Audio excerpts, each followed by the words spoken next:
자, 이번 시간에는 방진자재에 대해서 한번 해보도록 하겠습니다.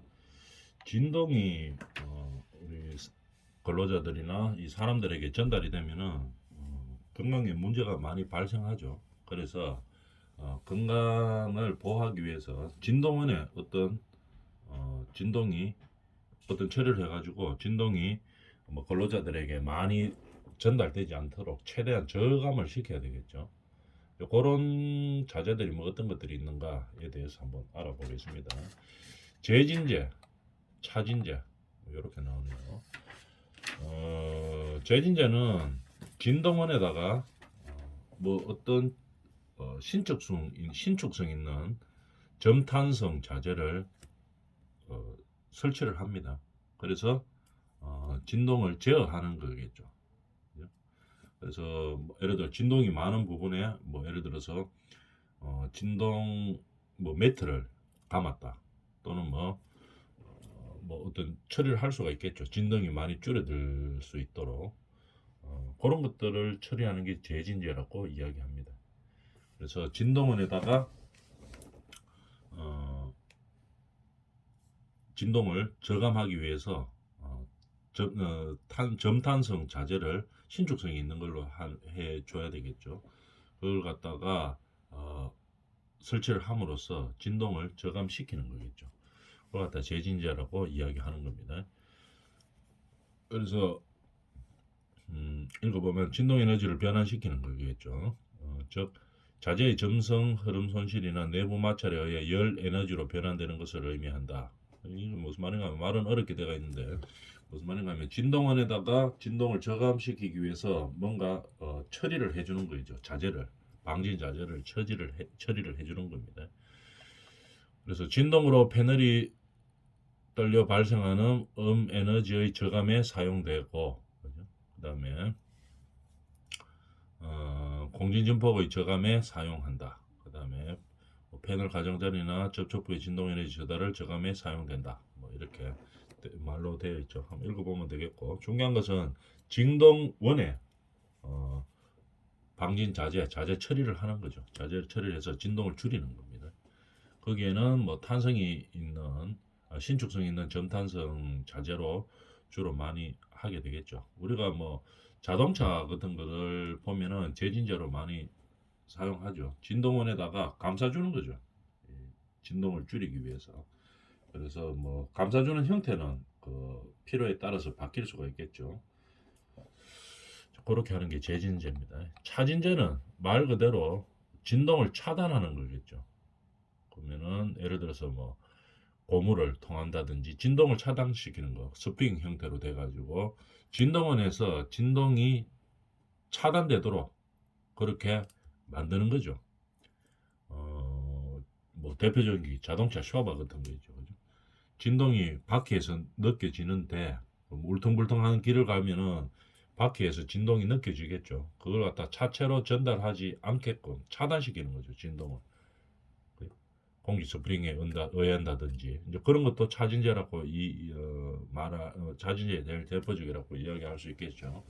진동을 차단시키는 겁니다. 그 다음에 회전기계 같은 거. 회전기계 윙 하면서 막 돌아가죠. 우리가 뭐 근로를 하다 보면 회전기계를 많이 써야 되는 부분들이 있죠.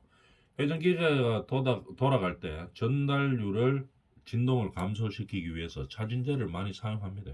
중간에 방진 고무를 끼워 넣든다든지 아니면은 금속을 둔다든지 공기 스프링을 둬가지고 막 회전해가지고 진동이 많이 일어나지만 그게 뭐 다른 본체로 전달이 되지 않게끔 만드는 차단시키는 거죠. 말 그대로 차진입니다. 진동을 차단시킨다.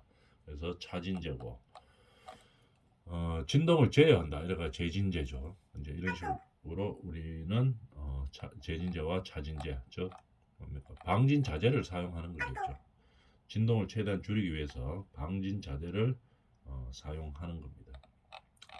그 다음에 그럼 진동의 영향이 뭐 어떤 것이 있나 한번 볼까요? 우리가 진동을 받으면은 어떻게 됩니까? 사람이 진동의 크기에 따라서 어떤 문제들이 건강상의 문제가 많이 일어납니다. 그 범위와 뭐 어떤 것들을 느낄 수 있는지에 대해서 한번 알아보겠습니다.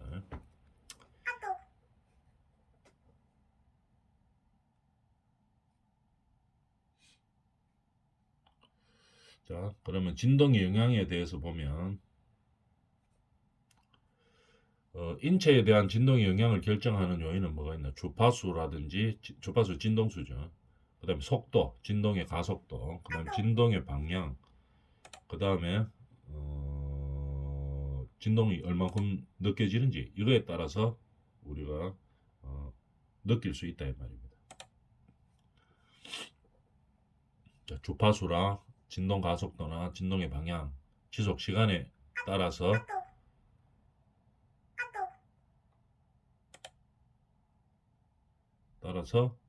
우리가 몸에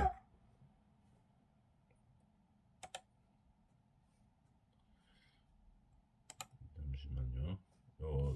진동 영향을 받을 수가 있죠. 그래서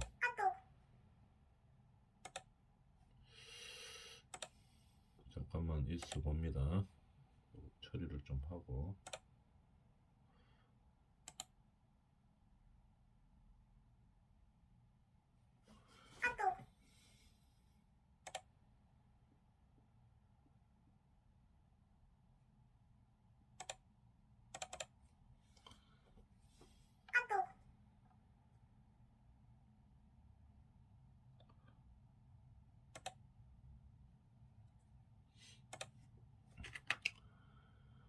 자, 진동이 느껴져서 사람에게 전달이 되면 주파수나 가속도나 방향이나 지속 시간에 따라서 인체에 어떤 나쁜 영향을 미칩니다. 어떤 것들이 뭐 어떤 형식으로 진동이 느껴지는지에 대해서 한번 알아보도록 하겠습니다. 진동의 물리적 영향에 대한 일반적 특징, 진동이 우리 인체에 왔을 때 어떤 일반적인 특징이 있는가에 대해서 한번 알아보도록 하겠습니다.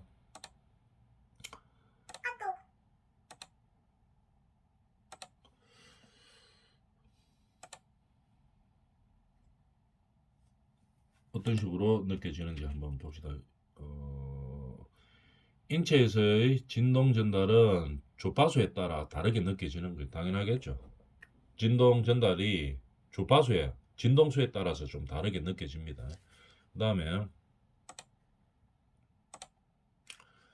수직 진동과 수평 진동이 동시에 가해지면 자각 현상이 2배가 되는 겁니다. 수직 진동과 수평 진동이 동시에 인체에 느껴지면 어떻게 됩니까? 느끼는 현상이 2배가 된다는 걸 알아놔줘야 되겠죠. 그 다음에 공진 효과. 공진 효과는 앉아 있을 때 더 많이 느낄 수 있습니다. 공진 효과라고 하면은 뭐를 말하는가 하면은 말 그대로죠.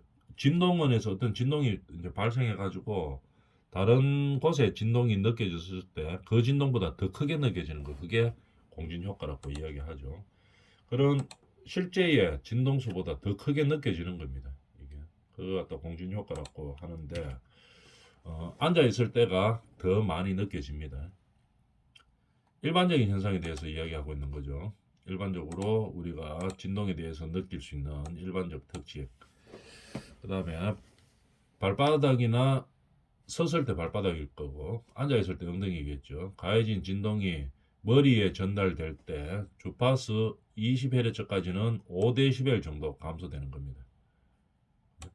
머리에서 엉덩이에서 머리까지 갈 때, 발바닥에서 머리까지 갈 때 감소가 되겠죠. 주파수 20Hz까지는 5dB 정도 감소된다 하는 거 알아놔주면 되겠습니다. 공진 현상이 일어나면 가해진 진동보다 크게 느껴지는 거죠. 공진 효과가 있는 거죠. 공진 현상. 진짜보다 더 많이 진짜 진동보다 더 많이 느낀다는 얘기죠. 그게 공진 현상이죠.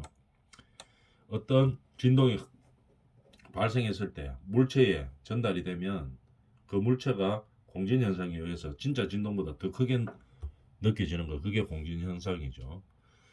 진동보다 크게 느끼고 진동수가 증가함에 따라 감쇄는 급격히 감소한다. 진동수가 증가함에 따라 감소되는 것은 급격하게 감소한다. 알아놔줘야 되겠죠. 공진 현상이 일어나면 진동보다 크게 느끼고 실제 진동보다 크게 느끼고 진동수가 증가함에 따라 감쇄는 급격히 감소하는 겁니다. 감쇄는 급격히 감소. 진동은 사람마다 다 다르죠. 느끼는 것도 다르고 나이 따라서도 다르고 같은 진동이라도 그렇게 다르게 느껴지는 겁니다. 그 다음에 맥박수, 혈압, 심장 박동량이 증가하고 말초 현관은 수축된다. 말초 현관은 수축되는 형태입니다. 진동이 막 느껴지면 사람한테 느껴지면 그 다음에 내장도 엄청나게 안 좋아지죠. 위장 내장 내압의 증가, 압이 증가한다는 말입니다. 그다음에 복압, 그 다음에 내장 하수, 뭐 척수, 청각장애, 시각장애 등을 유발한다. 시각장애도 유발됩니다. 청각은 뭐 당연한 얘기고 청각장애는 그래서 일상생활에 방해를 받거나 아니면 불안정하거나 방해를 받거나 뭐 불안정하거나 어떻게 주변이 산만하게 되고 무기력해지죠. 이런 진동에 의해 사람 인체에 느끼는 나쁜 영향들이 많이 있습니다. 건물에 균열이 발생하고 그죠? 그다음 마모나 비틀림, 기계에 대해서는 뭐 마모도 발생하고 비틀림도 발생하죠. 건물에는 균열이 발생하고 심할 경우에는 뭐 붕괴도 되고 이렇게 하죠. 이런 식으로 진동의 물리적 영향의 일반적인 특징입니다. 정리해 보면은 인체에는 큰 나쁜 영향들이 많이 미치죠. 그 크기에 따라서 다 다르게 영향을 미칩니다. 근데 그 강도는 사람마다 좀 차이는 있죠. 사람마다 차이도 있고 나이 따라서 차이도 있고 이렇습니다. 그 다음에 수직 수평 진동이 동시에 느껴지면 자각 현상이 2배가 되는 거고 공진 효과는 앉아 있을 때 더 많이 발생하는 겁니다. 그래서 공진 효과는 공진 현상은 뭡니까? 진짜 실제 진동보다가 더 크게 느껴지는 거죠. 그걸 갖다 공진 현상이라고 하고 인체에서 진동이 느껴지면 그 진동 크기에 따라서 다르겠지만 맥박수, 혈압, 심장 박동량이 증가하고 말초 혈관은 수축된다 이런 얘기입니다. 그 다음에 진동수에 의한 진동수 따라 인체의 반응이 좀 다르겠죠. 어떤 식으로 반응이 되나 한번 봅시다. 1차 공진 3에서 6Hz 그 다음에 2차 공진은 뭐 어떤 20에서 30Hz 정도 되면 어떻게 되는가 한번 봅시다. 시력 및 청력 장애가 오는 겁니다. 그 다음에 3차 공진 하면 60에서 90Hz 되면 안구가 공명되는 현상이겠죠. 눈에 시력에 많은 문제가 발생한다 이 말입니다. 그 다음에 3Hz 이하다 이러면 좀 약한 거죠. 근데 참을미와 같은 동요감을 느낄 수가 있습니다. 동요병이라고 이야기하죠. 약간 뭐 속이 울렁울렁거린다든지 진동이 3Hz 정도 되면 그렇게 되는 이하에서는 그런 것을 느낄 수 있고 그 중에서 1에서 3Hz 정도 되면은 호흡에 영향을 느끼는 거죠. 그 다음 6Hz 정도 되면 통증을 느낍니다. 심한 통증, 허리나 가슴, 등에 심한 통증을 느끼는 정도고 13Hz 정도 되면 좀 심한 거죠. 13Hz 정도 되면은 머리나 안면에 진통을 느끼는 겁니다. 그 정도 되는 진동이다 이 말이겠죠. 4에서 14 정도 되면 복통을 일으키고 그 다음에 9에서 20Hz 정도 되면 대소변을 요구하고 12에서 16 정도 되면은 음식물이 막 울렁울렁거립니다. 위아래로 오르락 내리락 하는 그런 느낌이 들고 그 다음에 12에서 16 헤르츠에서는 아주 심하게 느낍니다. 9헤르츠 정도에서 좀 느끼고 12에서 16 정도 되면 많이 느끼는 거죠. 아까 봤다시피 공진 현상은 앉아 있을 때 많이 느끼고 이런 식으로 인체에서 헤르츠에 따라서 진동수에 따라서 반응이 이렇게 난다 이 말입니다. 일어난다. 1차 공진을 3에서 6Hz 정도라고 보는 거죠. 1차 공진.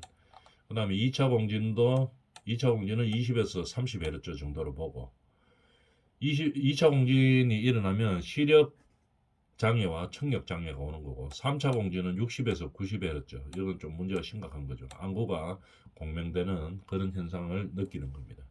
세부적으로 증상을 정리하면은 요 정도의 인체적인 영향을 미칩니다. 3Hz 이하는 뭐 참을미 정도를 느끼는 거고 1에서 3Hz는 호흡의 영향, 6Hz는 허리, 가슴 등의 심한 통증. 13Hz는 뭐 머리나 안면에 진통을 느낄 정도고 4에서 14는 복통을 일으키는 겁니다. 9에서 20은 대소변을 요구하고 9Hz 정도 되면은 음식물이 오르락내리락 하는 거 위아래로 그거를 좀 느낄 수 있을 정도, 속이 메스꺼운 거죠. 상당히 많이 메스꺼운 정도고 12에서 16 정도면 아주 심하게 느끼는 정도입니다. 이렇게 진동에 의해서 인체에 미치는 영향들이 많죠. 신체 장에 대해서 보면은 그럼 전신 진동, 인간의 신체는 1에서 90Hz 정도의 진동수에 영향을 받습니다. 특히 4에서 12 정도 진동에 상당히 민감한 거죠. 요 아까 보면은 우리가 봤던 요 내용이죠. 4에서 한 12 정도 되는 요 정도 사이, 그죠? 요 정도 사이가 인간이 심하게 느끼는 겁니다. 가장 민감하게 받는 정도인 거죠. 뇌장의 경우에는 5에서 8Hz 정도가 가장 영향을 많이 미칩니다.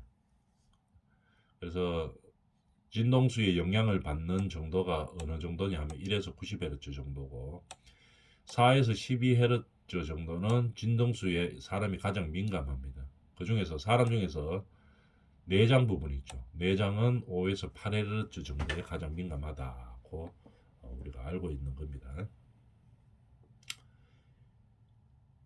교통기관을 타거나 운전 시 일반적으로 다리 등을 통해 전신에 전달되는 거겠죠. 진동이 전달되겠죠. 뭐 앉아있을 때는 뭐 엉덩이 통해서 이제 전신으로 통해지는 거고 서서 있을 때는 뭐 다리 같은 거, 발, 다리 이런 식으로 이제 전달이 되는 거겠죠. 전신 진동은 어떻게 되느냐?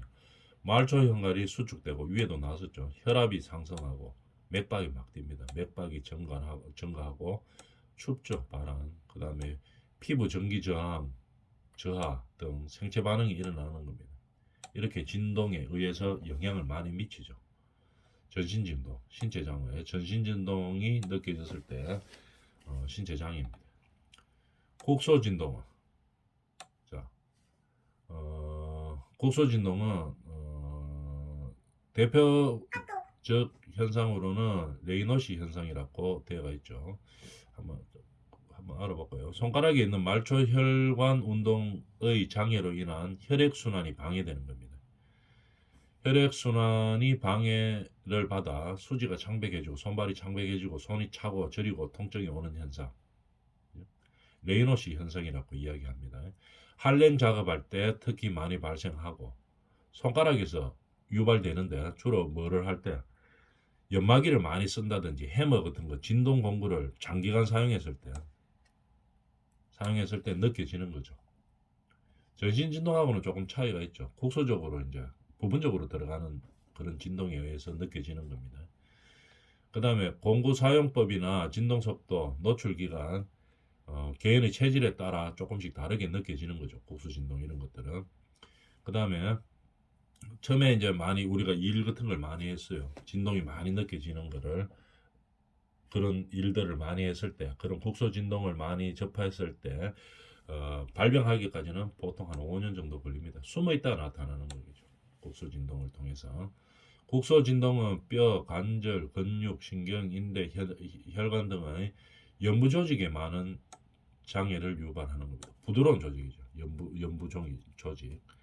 연부 조직에 많은 장애를 일으키는 형태입니다. 국소 진동은. 왜냐하면 이거 전신 진동처럼 몸에 한꺼번에 진동이 느껴지는 것이 아니고 국소적으로 조금씩 이제 가는 거죠. 그러니까 뼈, 근육 이런 부위들에 의해서 연부 조직에 많은 장애를 일으키는 겁니다. 이게 이제 전신 진동하고의 좀 차이죠. 8에서 1500Hz의 진동수에 영향을 받으며 진동 공구를 사용할 때 주로 일어나는 거죠. 그래서 우리가 작업을 할 때 진동을 많이 느끼는 작업을 하는 사람들은 이런 레이노시 현상, 국소 진동의 대표적인 거죠. 국소 진동으로 인해서 나중에 어떤 질병들이 발병할 가능성이 상당히 높다고 이야기할 수 있습니다. 내용들은 이런 것들이죠. 말초 혈관 운동 장애로 혈액 순환이 방해되면서 발생하는 겁니다.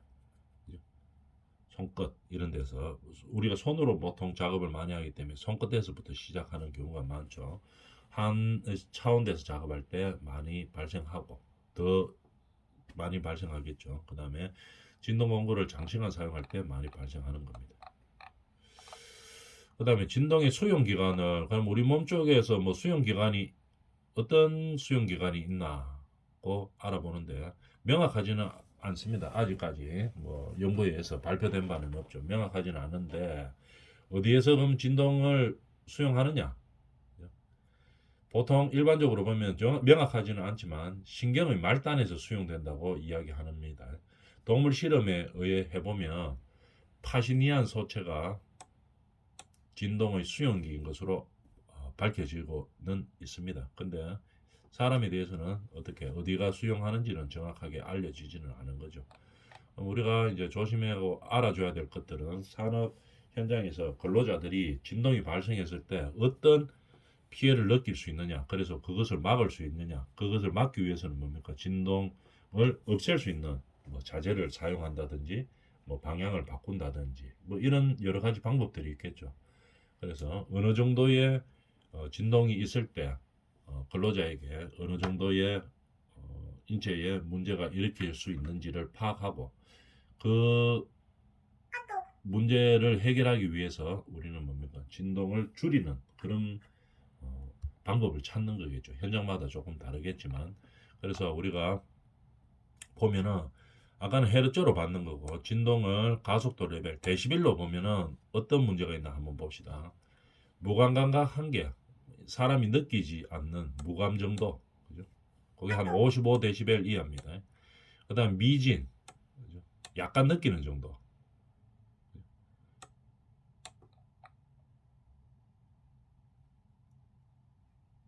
60에서 플러스 마이너스 5 정도. 이걸 갖다 미진이라고 이야기합니다. 지진의 명칭과 물적 피해에 대해서 해보는 거거든요. 진동이 어느 정도 느낄 때 어떤 정도의 우리가 피해를 받는가. 경진 조금 더 심한 거는 약하지만 창문이 약간 흔들리는 정도죠. 그러면 70에서 플러스 마이너스 한 5데시벨 정도 보는 겁니다. 미진은 60에서 플러스 마이너스 5 주고 약진은 강하게 흔들리는 정도. 특히 창문, 미닫이 문이 흔들릴 정도. 80 플러스 마이너스 5데시벨 정도라고 봐주면 되겠습니다. 중지는 여기서부터는 이제 조금 심각하죠. 많은 사람들이 바깥으로 놀래서 뛰어날 정도로가 됩니다. 꽃병이 막 넘어지고 물이 넘치고 이 정도 되는 거죠. 90 플러스 마이너스 한 5데시벨 정도. 이 정도 되면 이제 사람들이 몸으로 많이 느끼는 겁니다. 그래서 알아놔줘야 되겠죠. 이 정도 되면 우리 근로 현장에서도 90 플러스 마이너스 한 5데시벨 정도 중진 정도 되면은 이거를 좀 문제를 좀 심각하게 받아들여야 되는 겁니다. 물론 그 밑에서도 우리가 사람에게 피해를 느끼는 정도는 앞에서 알아봤었죠. 그래서 그거를 따라서 우리가 조치를 해야 되겠지만 요 정도 상황이 되면은 어떻게 근로자들에게 많은 피해를 줄 수 있는 상황이죠. 그래서 이 정도까지 올라오지 않게 적극적으로 진동을 저감시켜야 되는 상황이죠. 그 다음에 강진, 여기서부터는 심각합니다. 벽이 갈라지고 비석이 넘어지고 돌담도 넘어집니다.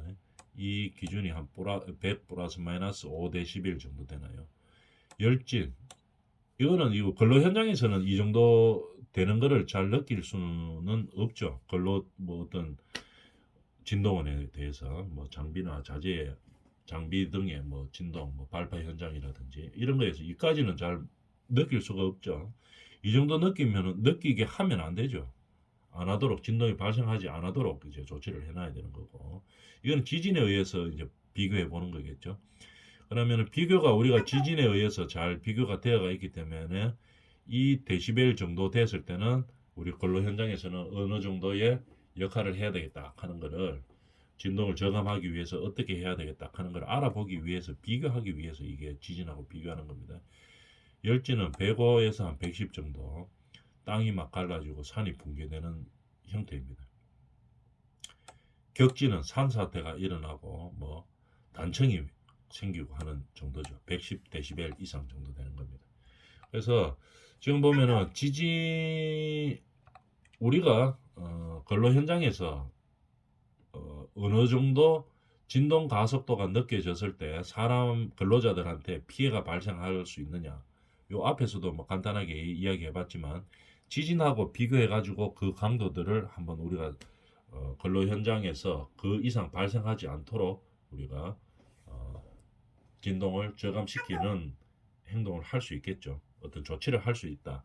그런 의미에서 지진과 한번 비교해 봤는 겁니다. 그래서 오늘 뭐 했나 하면은 진동이 우리 인체에 미치는 영향과 진동의 영향을 알아봤죠. 그 다음에 진동을 저감시킬 수 있는 뭐 자재들에 대해서 좀 알아봤습니다. 이번 시간은 여기까지 하겠습니다.